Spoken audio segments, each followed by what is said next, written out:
What's going on YouTube? This is Fish Freak Phil. Just wanted to give you an update on the Evo 13.5. Week 7, no water change, but I will be doing water change tomorrow. Want to talk to you guys real quick about my hammer coral. Doing something odd I've never seen before. Well, a couple things. This head is splitting into 3. If you can see there, let me see if I can zoom in a little bit. That was one head, but if you look there, you can see it there splitting into 3, which is pretty awesome. And over here, got some more heads. But you see that right there?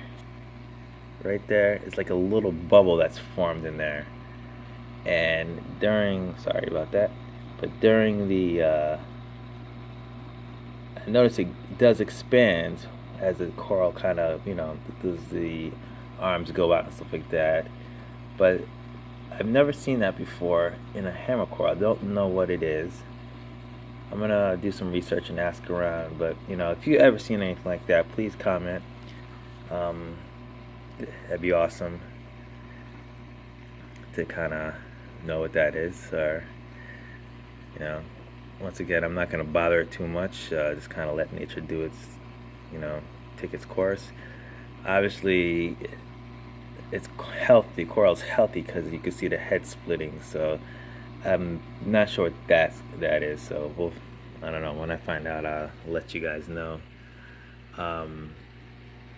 As for the frog spawn, it is back, fully colored back, and everything is looking pretty great.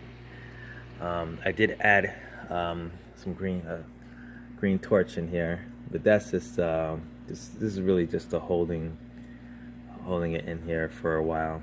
I'm going to be moving that over to my Cobalt 40 CV40, and also if you look down there, I have a couple of Duncan Coral frags.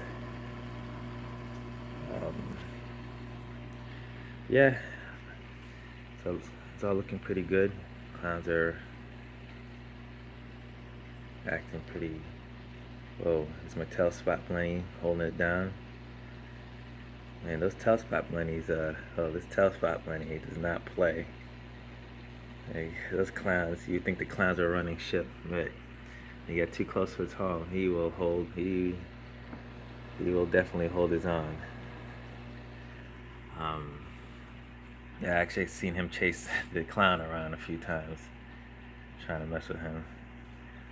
But yeah, so week 7, no water change.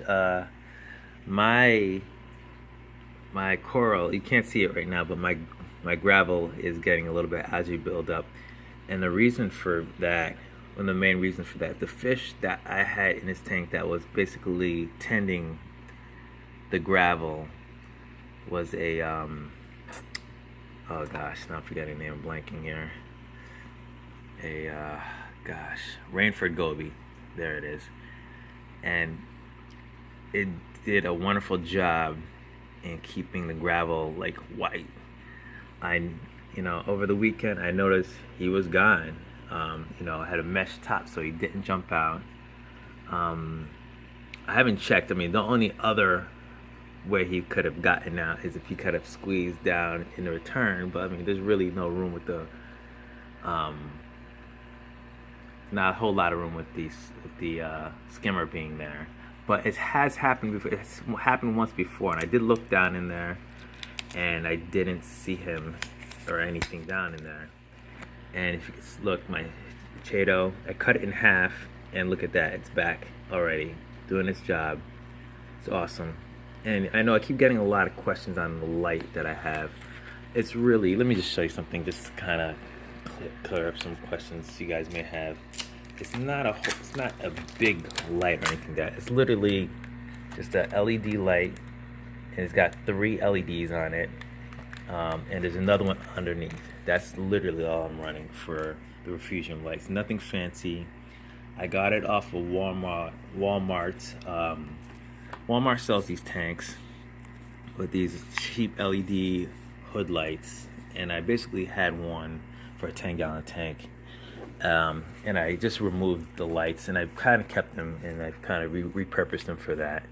There's definitely, you can definitely get a lot better lights, you know, if you want to, but anything will work. But basically, I'm running it opposite of the schedule. Right now, it just happens to be on. I just run it basically from the time this light goes off, even before it goes off, and even after it turns on, I'll have this refugium light running at least an hour or two during the beginning of the light cycle, at the end of the light cycle, to try to outcompete. Because this is, I mean, your display light is going to be stronger than the refugium light, so it's got to be able to, whatever light source you're using on a refugium, it's got to be able to compete with that light. So either it's the type of light, or the amount of light, or the length that you run it. Being that those are really cheap LEDs, I basically am running it longer periods of time. So it's not like as soon as this cuts off, that cuts on. It's, you know, this is turns on way before this cuts off, turns off. And after it turns on, it's still running for a little while.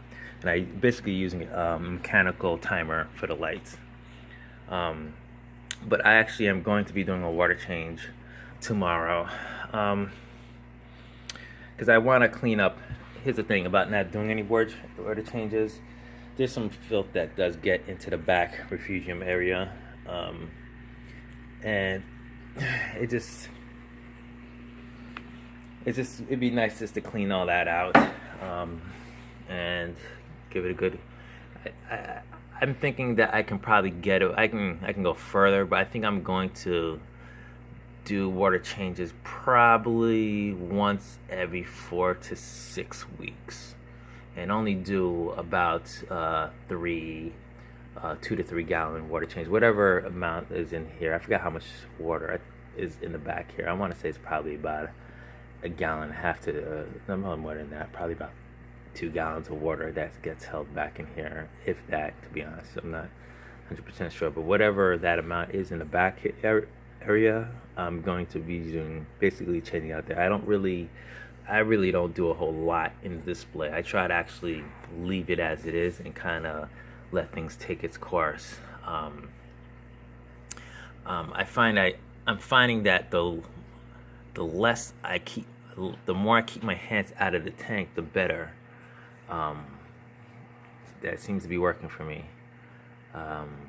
So, you know, you guys, you know, run your tanks how you know, however you see, or whatever works for you guys. But I've seemed to be finding that me keeping my hands out of the tank, I'm wiping this, had some saw creep on here.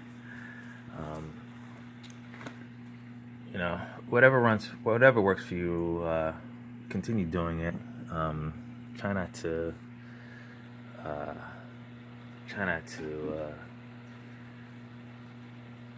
you know, go by what I'm saying or anybody else is saying. You know, try things out.